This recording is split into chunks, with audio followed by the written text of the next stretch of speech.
In 1942, the Beveridge Report famously warned against the 5 giant evils: want, disease, ignorance, squalor and idleness, and eventually led to the founding of the welfare state.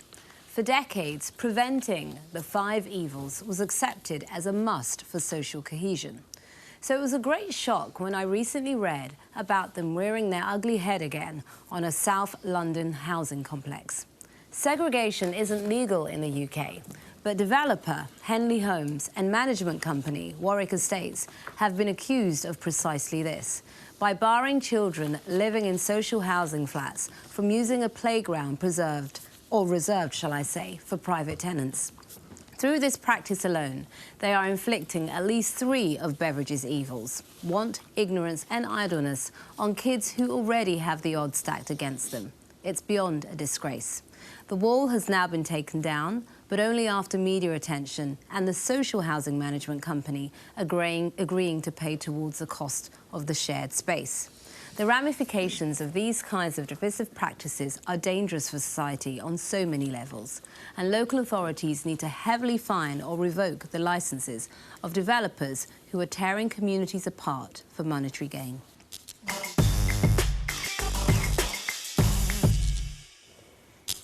I think you're right, June. I mean, I live... Well, we're not asking you I yet. think that it's Go on, absolutely, Rachel. utterly reprehensible that councils are allowed to sell off open space playing fields for monetary gain, for developers. I live in a London borough, the Royal Borough of Kensington and Chelsea, which everyone says the leafy Royal Borough, and it's filled with parks and communal gardens. But the parks are open access, but the communal gardens are locked. And only those who own property around the communal garden have access to them. And I live on one of those myself. And this topic has made me really think about that, because... So do you have a key? I don't need a key because the garden is literally out my back door. And that's how it works. So you have a square, garden square and a... It's called Hyde Park. I recognise every day how lucky I am to live on that garden. There is also some social housing on my garden. And, June, I regret to tell you that the social housing has got a wall. And the people who live on the communal garden do not have access to their own communal garden because they're in the social housing. Thing? It's exactly the same thing. I think they may be able to apply to a key to go through one of the 2 gates on either side. But that's a process. I think they do. But, you know, if they lose their key, they can't get into the garden. Why do you disagree, Nick? This features almost as many characters as the Conservative leadership race. So let's just talk you through the runners and riders or the players involved. Lambeth Council have strongly criticised the segregation measures, June. Henley Homes, they built the flats, are accused of blocking off the playground after planning was approved. The Guinness Partnership, the management company for the social housing tenants, said it only controls the social housing block and can't change access to private areas of the development. Warwick Estates, the management company for the private tenants, defended its decision to keep social housing residents out of shared spaces as they don't contribute towards the service charges. And following a meeting between the companies, it was agreed all residents will use the play areas. The Guinness Partnership will pay a contribution towards the service charges. Just get that all there. The reason, Greg, is simply this. And I get all the injustice, but if you have one group of tenants here who are paying towards the service and upkeep of the facilities, and they are paying, and you have another group of residents living here who are not, surely those who are paying and contributing to keeping that going have the entitlement to it. Now, where I'm not with you is that little Johnny here wants to invite Sarah from there to come. Of course they can play... No, that's wrong. That's wrong. But as regards, can Sarah just come over without anybody? No, because they're not paying towards it. I can't go and play golf on a private golf... No, please let me finish. I can't... And I'm terrible at golf. I can't go and play golf on a private golf course unless I contribute towards it. I can go to a public golf course. It's the same. Can I just come back and then I'll bring you in, Greg? That's a club.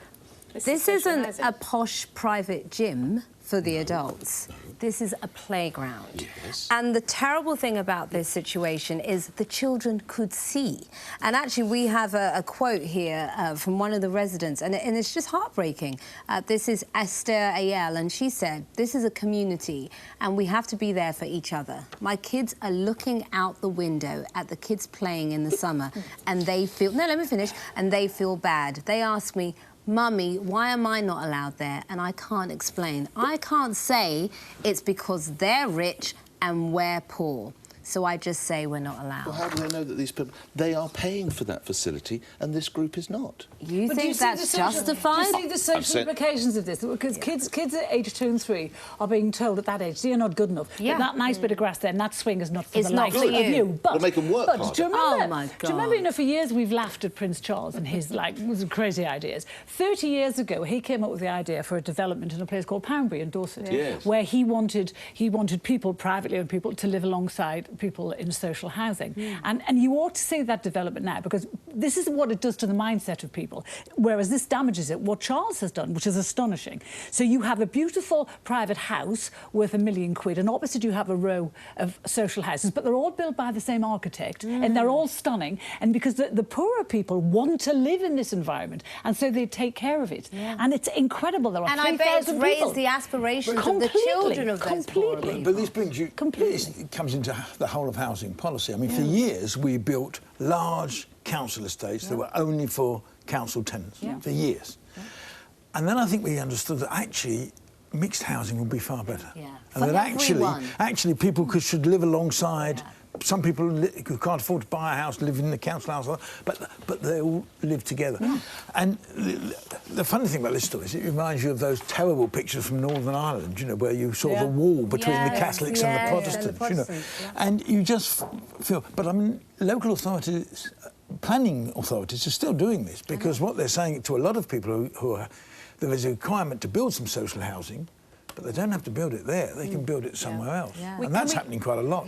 Can we hear from somebody who's actually worked on this, Lord O'Neill, Jim O'Neill, who's on the Commission for Social Housing? What the Commission has recommended, that I'm proud to be one of the commissioners of, is an extremely ambitious number of so-called social houses. I'd like to call them social homes. When I was a kid, they'd be called council houses, in order to give people that don't have a lot of incomes somewhere secure and safe and nice to live. So that was Chairman of Chatham House. This has only been resolved, of course, because the Tenants Management Organisation has agreed to pay towards the upkeep. Well, so we've got a perfect solution. No. The only reason it's been resolved is because of the public backlash. That's why. Also, no, but the resolution is that they are now paying. It's been resolved in one playground. I told you that it happens on my garden. This happens across the country. And it's not right to think of an open space, an open access playground, which should all children have access to. Get loads of keys cut then and give them to you. No, it's... Why not? Nick, get loads of keys cut. You know, George Orwell wrote Animal Farm for people exactly like you, where you want some children to be more equal than others. You're antagonising us just for the sake of it. No, I don't believe you think this. Dare you? As if I'd do that. How dare you? No, but now it works. So this group... I'm delighted you these... lived in one of those private developments. You would be happy with the poorer children not being allowed to play with your kids. No, I'm happy that this management association is now paying towards the funding of the swings and the rides and whatever else. So we have the perfect solution. That kind of social segregation breeds the kind of bitterness and anger that in later life explodes to this war between the classes. And that's how it happens. And obviously, I don't want to bring this back to the B word, but that's what leads us... It's got nothing to do with But it's these sorts of divisions that leads to where we are now. This is a class division. This is a social segregation but in part, it is that.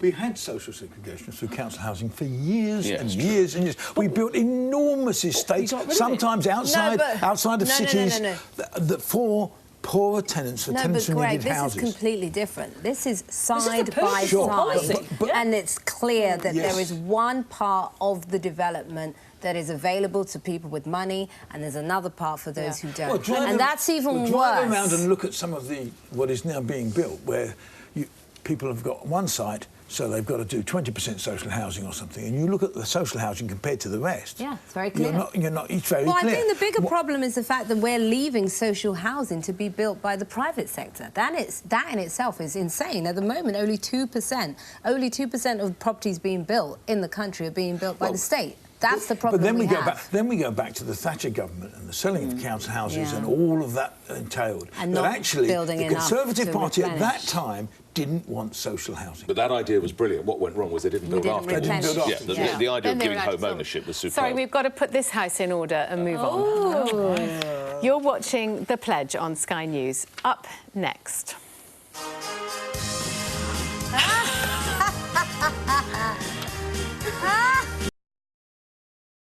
Oh.